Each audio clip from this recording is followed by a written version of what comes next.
it's Hailey and happy Bookmas Day 13. Today I'm going to be talking about your favorite books that you read in 2022.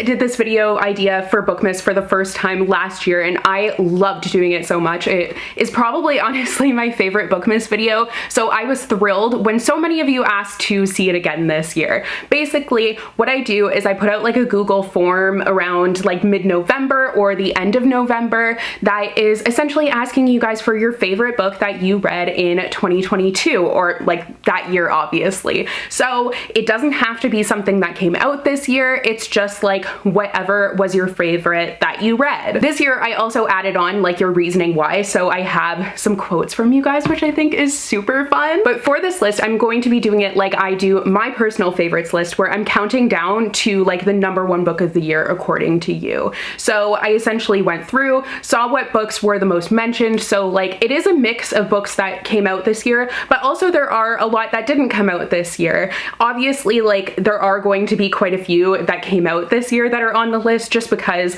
more people will be reading them, but it is like, it's a good mix. So before we get into the actual list, don't forget to click that subscribe button and then click the bell icon so you will be notified whenever I post. I'm posting a new video every single day for the entire month of December, so you don't want to miss any of those. And without further ado, let's get into it. So this video is based on the 1,088 responses that I got to my survey. So we have 1,088 different favorite books. I mean, not different, unique, but you know what I mean. By the way, tomorrow's video is going to be also off of this survey, so I'm going to be talking about the worst books of 2022 according to you guys, which is also very interesting. I just love having people's opinions other than mine in my video because, you know, I've made more than 1,000 videos. It gets kind of old hearing my opinion, doesn't it? So I have 16 books to share with you guys today. I just cut it off at a certain point because I had to. So coming in at number 16 is If We Were Villains by M.L. Rio. This one is like a dark academia story. I think it might have something to do with Shakespeare.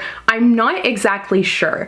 I think I used to have this book, but the cover looked different. It had like a skull on it, or maybe I'm just thinking of another book that for some reason I'm getting the two mixed up. But I have seen this one around a lot recently. I've kind of been seeing it everywhere and it seemed really random to me because I felt like it was already out like a couple years ago. I think I might just be confused though, which, you know, it happens. But one of the people who said this was their favorite book of the year, they said, "This book really made me feel every emotion and I couldn't put it down. I haven't felt this much over a book since I read The Song of Achilles."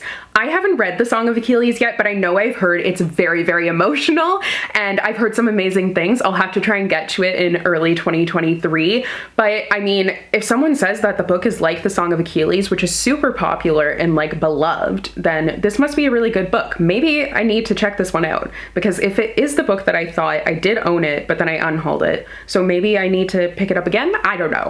The 15th best book of the year, according to you guys, is Where the Crawdads Sing by Delia Owens. I did read this book this year and I just wasn't blown away by it. I had really high expectations and they just weren't quite met. But this was one of the Goodreads best books of the year as well. I think a lot of people read this one. It has been out for a little bit, but I think a lot of people read this one this year because of the adaptation that came out, which I still need to see. This is a historical fiction and it's dealing with a girl who is like from the swamp essentially. She's Marsh Girl, that's what she's known as. She's grown up pretty much in isolation and then there ends up being like this whole mystery plot line. I also totally forgot to tell you how many people for If We Were Villains. So 7 people said that that was their favorite book of the year, and Where the Crawdads Sing, 8 people said that was their favorite book of the year. One of those people said, "I loved the mixture of romance and mystery," which we do love, like a good mix like that. I can see that. And then another person said, "I loved the setting of the story and the main character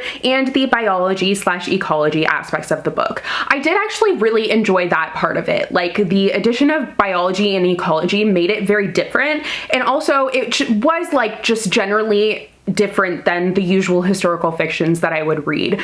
I would have, like, this is kind of another one that I would love to know how I would have felt about it had I not had like previous expectations for it. A lot of people had told me I was going to love it. They were saying that I should read it, like my mom, but I unfortunately, like, usually everything my mom has recommended to me I've loved, but this one just didn't hit it for me, and I feel really bad because I love my mom and I just want her to be happy, but she's not unhappy that I don't like it. Or not that I didn't like it, I just thought it was okay. Next, 8 people said that Project Hail Mary by Andy Weir was their favorite book of the year. This is, I think it's just like by the same author as The Martian. It's not actually like a sequel or anything. I haven't read The Martian. I'm not a huge sci-fi fan though, so this hasn't really been on my radar at all, but for 8 people, they really loved it. Someone said it felt like it was written for me and all of my favorite things about sci-fi, which is awesome. Like, when you feel like a book is written for you, yes, this is why I love doing this video though. It's so pure hearing why people love the book that they love, because I didn't do that for Bookmas last year, but I did this video just in general for favorite books of all time, and so many of your responses were very pure. I want to do that video again, even though I already did it, and I probably will do it again. Actually, if you have any like ideas for different categorizations for this, like different categories that I can do and ask you guys for your opinions, please let me know, because I just love hearing from you. That sounds like I'm so lonely, but like, I mean, it's not wrong. Anyways, another review here kept me on the edge of my seat the whole time. A very fascinating world and characters I grew to love deeply. Kind of a trend that I noticed in reading for this video, but also for the worst books of the year video, was that characters and being on the edge of your seat, like, those were common things that came up a lot. A lot of people, their favorite book, it was because they loved the characters. Being kept on the edge of your seat, definitely something you would love. And contrastingly, if you hate the characters, that's why I was like least favorite in tomorrow's video. And also, people would find like the book boring overall and the characters boring overall. So just an observation. With 9 people saying it was their favorite book of the year, and really we can make this one 10 actually because of myself, Every Summer After by Carly Fortune is the, what number are we at? 13th best book of the year according to you guys. So one of those 9 people said they made me fall in love with reading again, and they got them out of a reading slump, which is just like the ultimate thing, right? I feel like there are so many books that if I hadn't been in a reading slump, then I would have just found it okay. But when a book gets me out of a reading slump, and especially when it can do something like as amazing as make you fall in love with reading again, it automatically becomes like a favorite for me. So I can see why like that would matter a lot to this person. It definitely is something, it's a gift that keeps on giving. And similarly to how I felt about this book, actually, this other person says, it was beautifully written, loved the story, the setting, and the summer vibes. This was like the ultimate summer read for me. It's a childhood friends to lovers romance, which is something that I love, but this book also like is quite controversial, as you will know if you saw Bookmas Day 10, where I looked up negative reviews for my favorite books of the year. Yeah, it definitely is a book that a lot of people also didn't like, so maybe you'll see it again soon. Hint, hint, wink, wink. 9 people said that Carrie Soto is Back by Taylor Jenkins Reid was their favorite book of the year. I haven't read Carrie Soto is Back yet, but Taylor Jenkins Reid is an author that is so beloved that I'm really not all that surprised to see a book by her on this list, and especially like a new book by her. I am glad though that this one has been living up to her previous books, because I just get so nervous when like an author becomes extremely popular. You have so much to live up to, like I don't know how you do that. But Taylor Jenkins Reid keeps doing it again and again, doing it flawlessly. I was trying to do, you know, that Michelle Obama thing, just pretend she was there. So one of the people who loved this book says, Carrie was such a compelling character to read about, from her passion to her relationship with her father and her journey and her comeback with the different tournaments. It had them on the edge of their seat. I am really excited to read this book because I find Carrie to be such a compelling character. She was first introduced in Malibu Rising, and I was really interested in her. Doesn't seem like the typical protagonist, so I think seeing her side of things is going to make for a great read, or at least an interesting one. And I say an uninteresting one because Carrie's definitely not the most likable character, as this other person who had it as their favorite book of the year narrator said, Carrie is stubborn and unlikable, and I love her. So unlikable doesn't necessarily mean, you know, that you're not going to like fall in love with the character in a way. It's just kind of like a love to hate thing, and that definitely is something that resonates with a lot of people. Like, I mean, enemies to lovers is so popular, and it's not the same thing, but like, you get it. There are so many books, right? And you read about so many characters, and a lot of times the protagonist can have a lot of similarities, because I think that an unlikable narrator is harder to write, obviously, than a likable one. So it's not something that you see very often, but if it's well done, it just hits the nail on the head. The 11th best book of the year, according to you guys, is The Inheritance Games by Jennifer Lynn Barnes.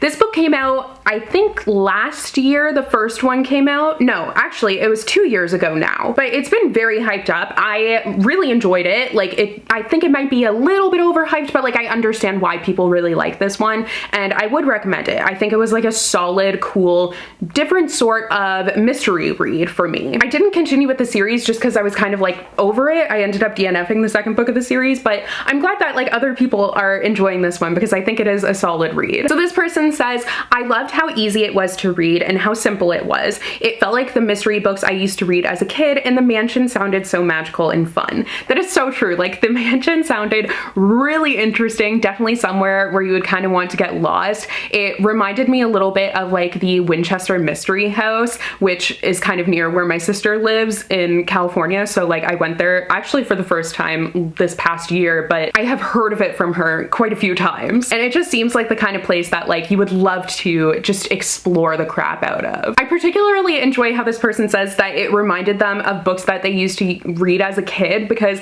that definitely, that nostalgia can like push a book over the top for me. It is just so nice to have something that brings you back to the best parts of your childhood. I think I may have messed up the counting here at some point. I don't actually know, but I always struggle with these countdowns because I can't count and like remember the number, but also talk at the same time. Very strange. Seems like a basic life skill that I don't have. Apparently speaking is also a basic life skill I don't have. But the 10th best book of the year, according to you guys, is kind of one that I'm surprised about, but it is It Ends With Us by Colleen Hoover. So this book has been everywhere. Obviously, you guys have heard of it. I've talked about it many times in Bookmas videos where I'm talking about like hyped books or best books. It was on the Goodreads list, and it also was on the most hyped list. It's inescapable, but so is Colleen Hoover in general. So 9 people also said that this was their favorite book of the year, and I'm just kind of surprised by that because I never really think that my followers like enjoy Colleen Hoover that much.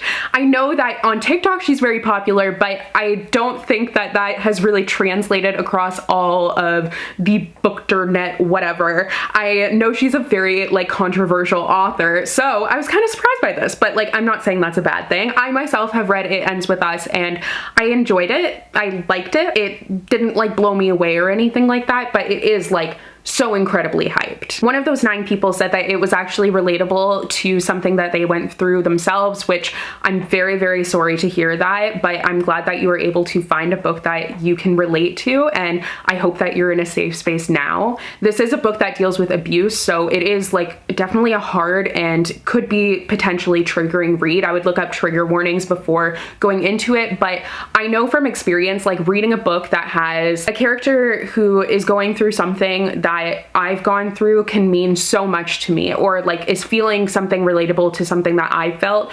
It's like there's something about that that just makes that book very, very special. I've had many instances where that has happened, and like I said, I'm glad that you were able to find that as well. Someone else says that they loved it because of the way the author makes you feel while reading it and the characters.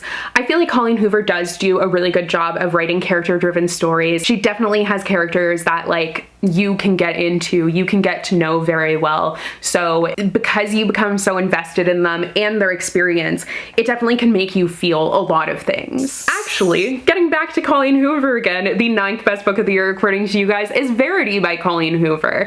I'm kind of glad to see Verity ahead of It Ends With Us. I really enjoyed Verity, actually, as much as you can kind of enjoy a book like that. It is dark, it is creepy, it is unsettling, but it was very well done. It's a mystery story, so I think think people might assume that it's a romance because it's Colleen Hoover, but it was so different than anything I had ever read by her before. And this is actually another one that showed up on the Goodreads Best Books of the Year list as well. Someone said that it is the book that got them back into reading, which, like I said, such an important and like meaningful thing. And another person said, I just couldn't put it down and I haven't read a book like that in ages.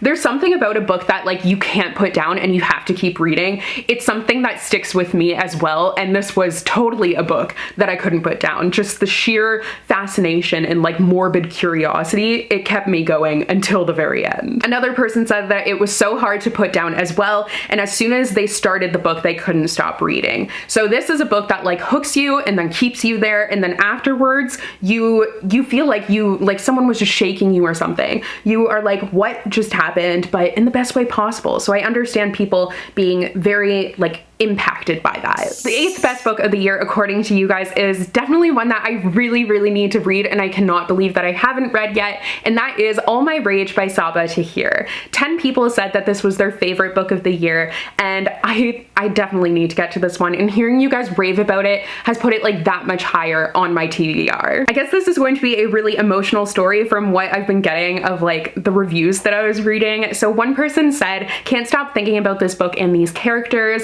I love a good character-driven story, and I think that's exactly what this book was going to be. It is dealing with, I'm not sure if it's refugees or if it's just immigrants, but it's essentially told partially in Pakistan back in the day and then present day with like the descendants of those first characters. So I'm not sure if it's like flipping back and forth throughout the story or if it starts in one and then ends in the other. I kind of feel like it's probably flipping back and forth. Not sure, but I know that another person said, such an important story with beautiful writing, and you could tell how much the story meant to the author. That really made it skyrocket to the very top of my TBR, honestly. The 7th best book of the year, according to you guys, is The House in the Cerulean Sea by TJ Klune. This actually was also on the list last year. It is definitely a book that I feel like I haven't really seen any negative reviews for. Everyone who has read it has absolutely loved it. And I think that actually this person's comment really sums everything up. So one of the 12 people who said it was their favorite book says, the book made me smile so much. I loved it so much. I loved the characters, the relationships, and the world building. It felt like a children's book for adults, which is like the perfect description for it, and I was just warm and fuzzy the whole time I read it. It was amazing, charming, funny, endearing, and sweet. These children grabbed hold of my heart and did not let go. It's definitely that kind of book that like nuzzles its way into your very soul and then stays there and makes you feel really nice. Your 6th best book of the year, that I've been trying to say that for so long, that is like a tongue twister, but that book is Daisy Jones and the Six. I just realized that. Amazing. It's really not that exciting, but that just made me really happy. But that's by Taylor Jenkins Reid. This one, actually 12 people also said that it was their favorite book of the year, and it's been out for quite a while. So like I said, Taylor Jenkins Reid, she has the longevity. I think I read this one when it came out, and I think that was in 2019, and it was one of my favorite books of the year that year as well. How many times can I say year? But one of those 12 people loved it because of the format and the realistic feel. It's told in like an interview format, which for me was something I loved as well. I thought that brought a lot of realism to it, especially listening to the audiobook. It was like transportive. And another person says, the writing style in the story was mind-blowing, and I'm in love with music and everything art related. So finding a book that isn't cliche and discusses the subject this beautifully was like a jackpot to me. Finding a book that you love that like features different areas of interest for you, I just love when that happens. Like when I find a book about cooking, or I haven't found one yet, but like one about, I don't know, working out that I've loved. The only one that I've read is Set on You, and I didn't like that one that much. But my point is, if you find a book that caters to kind of a specific interest of yours, that can be very special as well. So we are getting down to your top 5 books of the year. The 5th top book of the year, according to you, is Heartstopper by Alice Oseman. So thrilled to see this one on here. 14 people said that this was their best book of the year, and I can completely understand why. This is such a great story featuring really amazing representation and something that I think will be meaningful to a lot of people. Now, this one also actually came out as a Netflix adaptation this year, which I am very behind on my adaptation, so I haven't watched it yet, but I definitely need to get to it soon, and I'm just so glad that it's like exposing more people to this series. It's been popular, like it's a graphic novel series,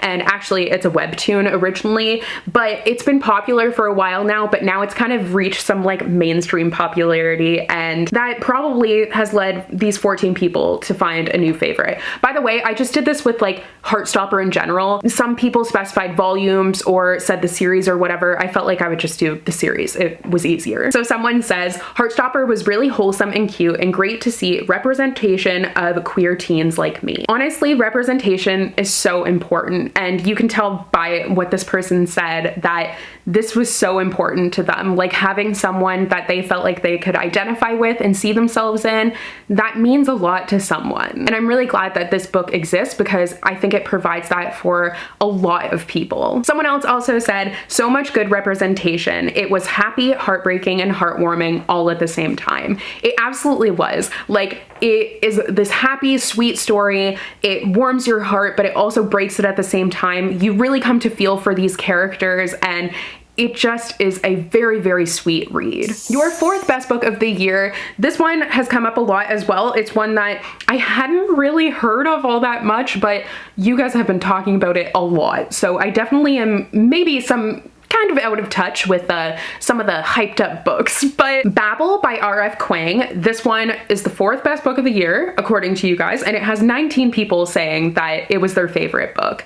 I didn't realize until I was looking up like reviews from you guys that this is actually by the author of The Poppy War. Did not know that. The Poppy War was also very, very popular, so I'm not really surprised to see this one on here knowing that. Now, this is an adult fantasy, and I think it's like I don't really know, an academia sort of story. It's set in London, I believe, but I don't really know all that much about it. But I know a lot of people have been loving it, and a lot of people said that it was on their wish list, and yeah, it's everywhere. So one of those 19 people says, the writing was beautiful and transportive. I loved the social commentary, the vibes, the plot twists, the characters, and the magic. It truly had everything you could want in a book. It was a slow burn, but that really paid off. I don't really like slow burns all that much, but honestly, these reviews are making me kind of be interested in it, and it doesn't really seem like something that I normally would read. Honestly, it was this next commentary that made me like very interested in it. So the setting of 18th century London, the magic system, the characters, the themes of colonialism and imperialism, Kuang's writing, and the level of research that were put into the book are what they loved about it and made it a favorite for them. And all of those things kind of like tick boxes that I didn't even know I had, to be honest. So we'll see. Your third best book of the year is kind of an unprecedented one because it's actually nonfiction. Nonfiction has never showed up on this list before, but this has been a very, very hyped up nonfiction book all over, like not just in the book world, everywhere. That book is I'm Glad My Mom Died by Jeanette McCurdy, who is from Nickelodeon, and 20 people said that this was their favorite book of the year. I know a lot of people grew up like watching Nickelodeon and watching, what's it called? iCarly, which is where Jeanette McCurdy kind of found her fame. I never really watched Nickelodeon, or actually it's YTV in Canada. Never really watched that all that much except for like SpongeBob. We were watching more of like Family Channel is what it's called in Canada, but Disney Channel. Never got super into that. So I've seen like a couple of episodes of iCarly, but I'm not really that familiar with Jeanette McCurdy, so I haven't read this book. Although I know like a lot of people have just said it's a really good book to read it. I will see, maybe I will. Someone said it was super impactful in many ways and showed a complex and detailed view of eating disorders and the troubles and traumas of being a child star. I know this is probably a book to like look into trigger warnings for based on what I've seen in the news and stuff about it. And obviously, I mean, eating disorders is also something that it discusses, but those are obviously like very important topics, and I'm glad that a book that is dealing with those and like someone's story of experiencing that is getting popularity. Someone else said, it sounds weird, but memoirs about dysfunctional families have become somewhat of a favorite genre of mine in the past couple of years, and the audiobook was phenomenal. I do love like how celebrity memoirs, they will do the audiobook narration themselves. I'm always a huge fan of that, at least like most times they do. review. And I mean, the genre subset of like memoirs about dysfunctional families, I wonder how many books there are in that. You must have trouble finding those books. Maybe not though. But like, does it specify this is a memoir about a dysfunctional family? I don't know, but very interesting. And I mean, if it's like, that's definitely hitting the nail on the head of a really like small subset genre that you're into. So I see that why that would be a favorite. Now getting to the top 2 books of the year according to you guys. So your second favorite book of the year is Book Lovers by Emily Henry. 21 people said that this was a favorite of theirs. This is the most recent book by Emily Henry, and Emily Henry, I really love her. She's definitely one of my favorite authors. And I mean, she has done it again with Book Lovers. This wasn't my favorite out of all of her books that I've read, but I'm glad that people are recognizing how great she is. One of you said, my perfect kind of romance, good writing, fleshed out characters, and made me feel hella single. Chef's kiss. I also love books that would make me feel hella single. I mean, I'm not, but like when I loved reading those like romances, and now I just like reading them and then being like to my boyfriend, why aren't you like that? When it's literally like these grand gestures that characters are doing all the time, and poor him, that's what I expect all the time. Anyways, yeah, I get that. Someone else says that it takes the small town romance trope and turns it on its ear. The banter is fun and there are so many laugh out loud moments. So many things are part of this book, including a little mystery and a troubled sister relationship. I had been in such a reading slump when I picked up this book, and it played a big role in getting me back to enjoying reading. Once again, love when something gets me out of a reading slump, and I did love what this book did with like the small town romance thing. I wasn't expecting that, and I loved the sister relationship, obviously the banter, like I think that this review hits everything. Okay, and now we are getting to your #1 book of the year this year. Now, I can't remember if this was the #1 book of the year last year as well. I know that it was definitely on the list. I just can't remember where it fell. So I'll try and like look, and then editing me will pop in and let you know. So I'm gonna look not at all like what I look right now. We're gonna pretend this is a completely natural position to be in, but I'm just trying to hide the mess behind me and not doing a very good job. But I didn't do the list as a countdown last year, so I actually have no idea. But your #1 favorite book of the year, this year, 2022, is Seven Husbands of Evelyn Hugo by Taylor Jenkins Reid. This has been the favorite book of the year. I don't know if it's officially, but it's been everywhere for like the past, I feel like 4 or 5 years. It has been so beloved, and I enjoyed this book. Definitely didn't love it as much as everyone else. I think because of all of this hype, it just kind of made it have like way too unreasonable of expectations. There was no way that any book could have lived up to that. So 33 people said that this was their favorite book that they read this year. One of you said that the character development in this story follows a lifetime of stories with heartbreak to love to finding yourself. It was everything I needed to hear at exactly the right time. I think that's a really good review that kind of sums everything up very nicely. And another person says that the writing and the story are amazing. I still can't believe that Evelyn Hugo isn't a real person. Everything was perfect. That is very true, actually. The way that this story is written, like Evelyn Hugo is this old Hollywood starlet. You're hearing the story of her life, and it does feel like she's a real person. It was the exact same thing with Daisy Jones, the realism. It feels like they are real people, and when you close that book, you're like, wait, what? Like, this isn't actually a memoir? It seems so jarring to get back to the real world because it's just so engrossing, and those characters, they feel very fleshed out, like some of the best characters I've ever read. Okay, so this is gonna be such a long video. I'm really, really sorry, but like I have been filming for a very long time, but I hope you enjoyed today's video. I love doing this one, and I'm just really glad, like, thank you guys for participating. It's always so fun for me to do videos like this where you guys get to be a part of it as well. So thank you so much for watching today's video. Like I said, tomorrow for Bookmas Day 14, I'm going to be talking about the worst books of the year. So same sort of thing, same survey, but the worst books. So that's going to be interesting, and I will see you in that video tomorrow. Bye!